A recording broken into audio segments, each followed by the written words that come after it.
Well, we're very excited today to have our special guest with us, Berny Jacques, who is running for the Florida State House, District 59. Bernie, welcome to the Morgan Streetman Show. Good morning. Thanks for having me. Thanks for coming in. It's great to have you here in studio. Boy, remember when we used to have studio guests, Roxanne, and then for a while everybody wanted to call in, but now we're back to being in person. Nobody here is wearing a mask, thankfully. I mean, it feels just like the old normal. No partitions, let me see your Vax card. We're good. We're good. Thanks for being here. We're back to normal. Absolutely. Well, Bernie, why don't you tell the listeners a little bit about yourself and how you decided to run for State House? Absolutely. So I'm a conservative activist, a DeSantis appointee, and a former prosecutor running for the Florida House in order to keep Florida free. And I came to this path, as I mentioned, I'm a conservative activist, so from college Republicans on up, I've always been involved in the conservative movement. Was former president of the Pinellas County Young Republicans, vice chair of the state chapter of the Young Republicans. I was the Republican analyst on Spectrum Bay News 9, and so always advancing our conservative principles in the public sphere. And as a DeSantis appointee on the Judicial Nominating Commission, making sure that we get constitutionalist judges who will abide by the law, the rule of law, as opposed to legislating from the bench. To safeguard our liberties, ultimately, is something that I've been passionate about. And then as a state prosecutor, I work to keep the streets safe in Pinellas County. And so we need people who are going to go up to Tallahassee, who have these type of experiences, fighting the good fight and making sure that they continue to fight up in the State House to back up our great governor to keep our state free. Yeah. Now, Bernie, where is District 59 specifically? So District 59, it's one of these new numbered districts. So as you know, Morgan, every 10 years, the legislature does redistricting based on the census. And so the new 59 will be a Seminole Largo area. So if you think of city of Seminole, everything north of Park Boulevard, all of Largo, a little bit of Pinellas Park, west of 66, so mid-Pinellas. Why are you a conservative? You know, my life instructed me that conservative policies work, right? So I'm a first-generation American, actually, and we came to this country the right way, legally, from Haiti. And what I saw from my parents, just as a kid, is that these are people who accepted nothing for free or expected anything for free. They both worked multiple jobs, instilled in my brothers and I that in this country, if you work hard, you play by the rules, all things are possible. And these are folks that actually put this into action. And so we came from initially living with relatives to my parents owning their own home within 6 years of coming to this country. My dad eventually got his bachelor's degree by going to school at night as he worked multiple jobs. And in the same lifetime, they got to see one of their sons, serve as an assistant state attorney and also get appointed by the greatest governor ever to help him select judges. Where else is this possible, right? So this is the American dream that is alive, and it's not so well now, actually, unfortunately, because of this regime in Washington, the progressive woke left. But this can still be possible if we have fighters who will go up to the halls of Congress or to the halls of our legislature to fight and to safeguard these liberties and these opportunities that I had a front row seat to, so that every child can kind of experience the mobility that I saw firsthand. So my life instructed me that conservative policies work, that if you work hard, you make no excuses, you have initiative, you don't need big government to take care of you, you can make it and you can add to your community. It's a story of personal responsibility, taking personal responsibility for your life. And when government doesn't get in the way of that and doesn't put barriers to your ability to work hard and achieve things, then you can have that. You could have somebody like yourself whose family came over and you're first generation, born in the United States. And, that's an amazing story. It's an amazing story that it's all around us, right? These things happen. But the left wants to make victims out of people, right? So they don't highlight these type of stories. They want to make sure that because of the way you look and because of where you come from, somehow you're a victim, and that big government needs to come here to take care of you with the small price. It's really a big price of exchanging your liberty in the process, right? And empowering them. And so we need to make sure that we emphasize these type of stories, that these things happen with removing safeguards in a climate of liberty and not in a climate of big government trying to take care of you from cradle to grave.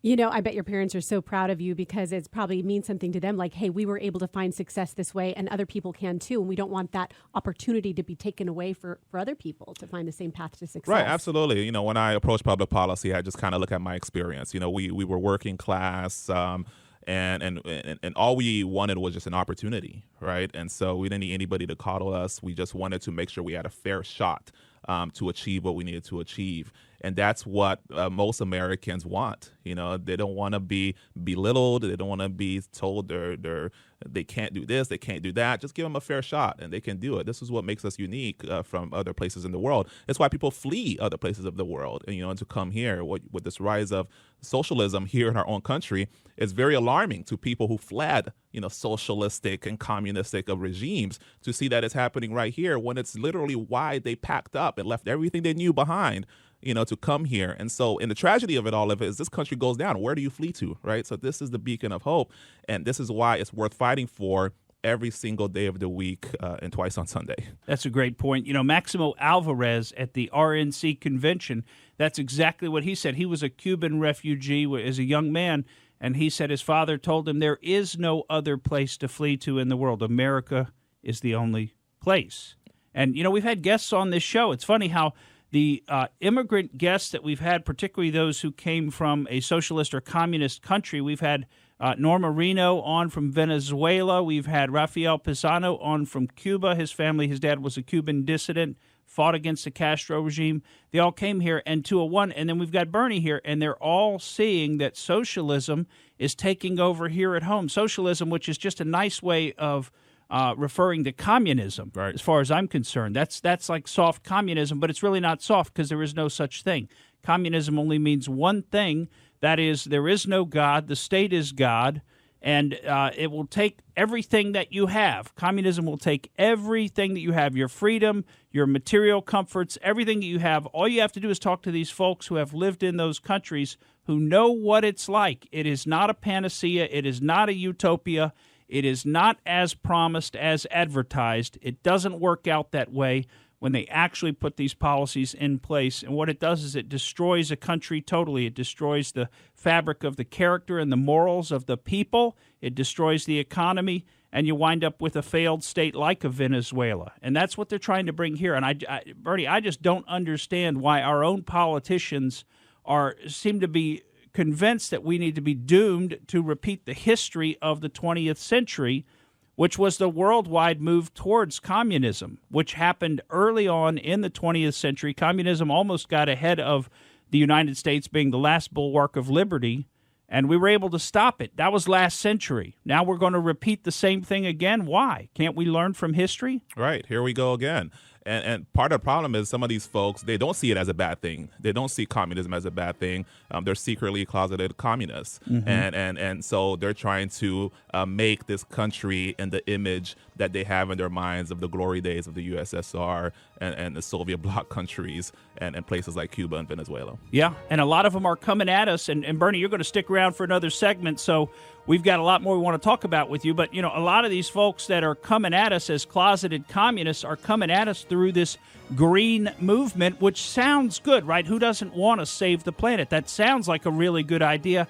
And I would venture to say that all of us would be in favor of saving the planet, but that's sort of like the way that they come at you, and they call it the watermelon movement because it's green on the outside, but it's red on the inside because it's really communism that they're trying to move in through this Green New Deal. Well, we're going to talk about a little more about the greatest governor in the United States when we come back. Welcome back to the Morgan Streetman Show. Really enjoying talking with our in-studio guest. And Berny Jacques, you're running for, what office is it that you're running for again? For the Florida House of Representatives, House District 59. There you go. And love hearing your story. And we want to get into a little bit about your platform. And of course, I want to hear about your relationship with Governor DeSantis too. Maybe you can tell us some behind the scenes stuff that we might not know. that Sure. we just, yeah. Absolutely. So District 59, and just for the listeners, so on your voter ID card, it will get updated because it's a redistricting year. So the new 59 will be Seminole Largo area. So if you're anywhere in Mid-Pinellas, I am running to represent you, running in the Republican primary. And so, yes, to get into the platform, as I mentioned before, I'm a Ron DeSantis appointee on the Judicial Nominating Commission. So what that means is I help the governor select judges here in Pinellas and Pasco County, so in the 6th Judicial Circuit. And it's an honor of a lifetime, right? So this governor wants part of his legacy to be the judiciary because he understands the importance of that branch being affirmed when it comes to our constitutional liberties, because it's one of the branches that is least accountable to the voters. People don't know who these judges are. They don't know what they do. That's a great point. And they're basically there forever. And so you need people on these commissions whenever there's a vacancy to vet the names who are applying, to make sure we're not getting some radical person who's going to make the laws as they see fit and bring woke ideology on the bench and basically let criminals free or ignore laws, right? And so you want people on that list for the governor to ultimately make the appointment that are in line with his judicial philosophy, which is judicial restraint, originalism, textualism, but basically constitutionalist, people who abide by our liberties. So he's great. I work through his general counsel's office on these projects, and they've been doing a heck of a job in appointing great people at all levels of our courts, from the Florida Supreme Court on down. I mean, he's doing a marvelous job, something the corporate media doesn't report on a lot, but it's going to have long-term benefits to our state. Now, regarding my platform, as I mentioned, I want to make sure that we keep Florida free. And I think to keep Florida free, we need to focus on three things. We need to make sure that we're maintaining our climate of law and order here in the Sunshine State. We need to then make sure that we're having real education instead of liberal indoctrination in our schools. And then we need to make sure that we're laser focused on a strong economy. So just talking about law and order real quick, as I mentioned, I'm a former prosecutor working with law enforcement officers to keep our community safe. And law and order starts with standing with our men and women in law enforcement, period, full stop. And so none of this defunding business, none of these trashing these fine men and women who do a heck of a job for all of us. We just had a great example of that a couple weekends ago, the Trooper. The Sunshine Skyway. Right, Sunshine Skyway, 10K race. You had a drunk driver who barreled down, went through the barricades, was going towards the runners, and this trooper, with no regard for her own life, went head on with her vehicle to stop that car from killing so many people. I mean, these are fine people. These are the finest among us. You're talking about the veteran, 26-year veteran of law enforcement. Shuck is her last Trooper name. Shuck. Yes, that's right. Trooper Shuck. So these are people who run towards danger when most of us would run away from it. So these are special people, and I will not stand idly by as they get trashed. We're going to back the blue 100%. We then need to make sure that we have the right laws on the books. You know, you have this movement. Some of these people are well-intentioned, but it's very dangerous. When you talk about criminal justice reform, you know, some of these people want to lessen sentences. They want to get rid of the 85% rule in Florida, which says, you know, if you get convicted of a crime and you're doing state prison, you should at least do 85% of your time. Yeah. Pretty reasonable concept. I would argue it should be 100%, but some of these people want to get rid of that. They want to make it lower and go back to the days of the 80s in Florida when crime was astronomical. Yeah. And so we need to stop those type of movements and make sure that people are serving their terms of sentence so that communities can remain safe. And lastly, when it comes to public safety, I truly don't believe you can have public safety without having personal safety, and that's why your Second Amendment rights to keep and bear arms should never be infringed. You know, people should have a right to defend themselves in any kind of a scenario, whether in the home or outside of the home. Going towards education, again, getting rid of the indoctrination out of our schools. So that means no CRT, none of the radical sex ed that they're teaching our children. We need to go back to the basics: reading, writing, you know, arithmetic. You know, that used to be the basic concept. And now, but you have teachers, you know, injecting their woke ideology among our students, and it's unacceptable. We also need to make sure that we're empowering parents, parental rights in education, parental choice when it comes to education. And then giving students an all of the above approach when it comes to education, not only college, but tell them about the trades, you know, and job certifications, honorable jobs where you don't need to go to college and rack up all this debt and then get a degree for which there is no job in. You know, if what you need to do is requires college, fine, I'm not knocking it. But why don't you tell the students all of their options? Don't just tell them one thing. Right. We all went to we went to college. Right. I mean, so we're not knocking We're college. not knocking. I went to college. I went to law school. I mean, it's not necessarily a bad thing. But if you're telling a child that's the only way they can be successful, I think that's just wrong. Well, and isn't one of the keys that in today's world to go to college and then even to go to a professional school like a law school or medical school after that, you're going to have to take on so much debt. So much. You need to think about So it much. before you lock yourself into that lifestyle, which you can never get rid of that debt. Now, we're not big advocates of bankruptcy here. It's in the laws. You can declare it if you have to.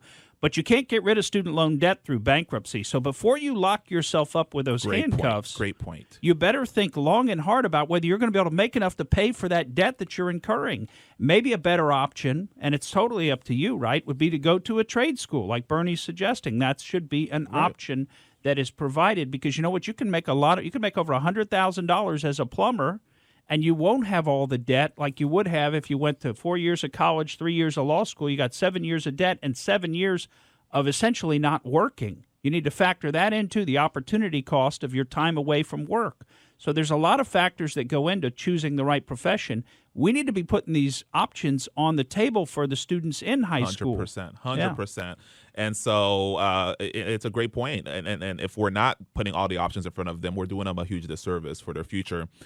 And then lastly, to keep Florida free, we need to be laser focused on our strong and open economy, making sure that we're standing with small businesses. What we saw during the early days of the pandemic when we're shutting down businesses, saying this one's essential and this one is not, was simply a travesty.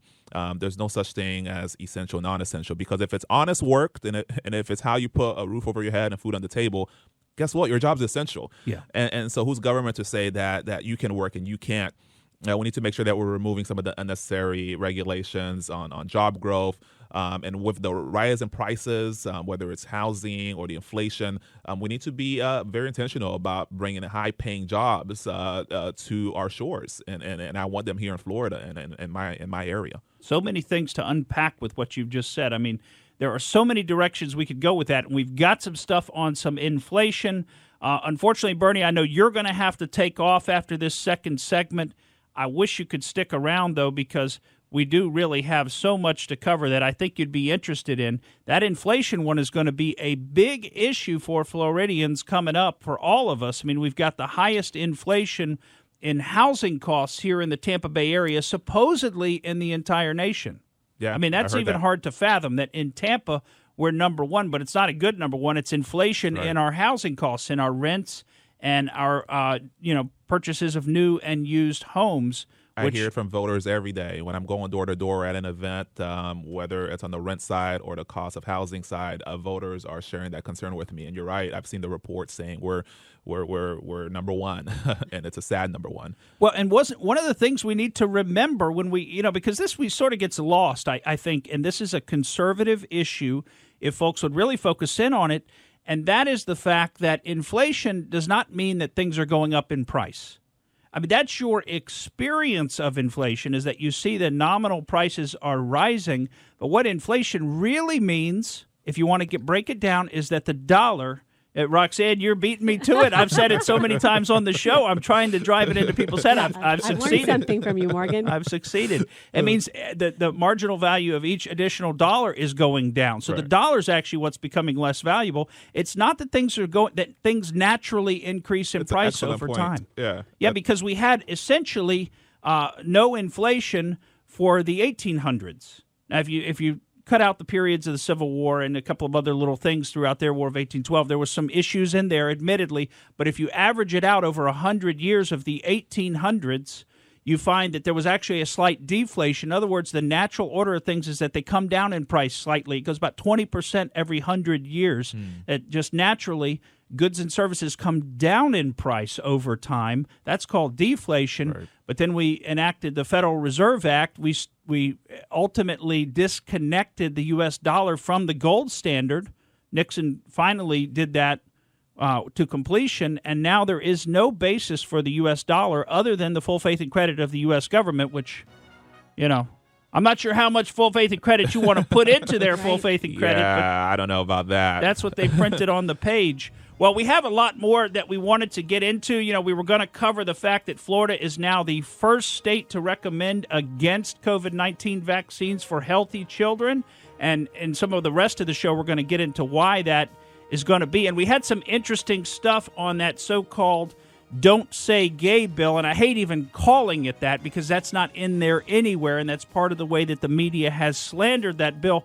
But we had a little letter that was written by one of the parents to the Disney CEO regarding that bill, and we're going to try to read that to you when we come back on the other side of this break. And before I take off, people can learn about me at Berny4Florida.com. That's Berny4Florida.com. It's Bernie with a Y, not I-E, like the socialist Bernie.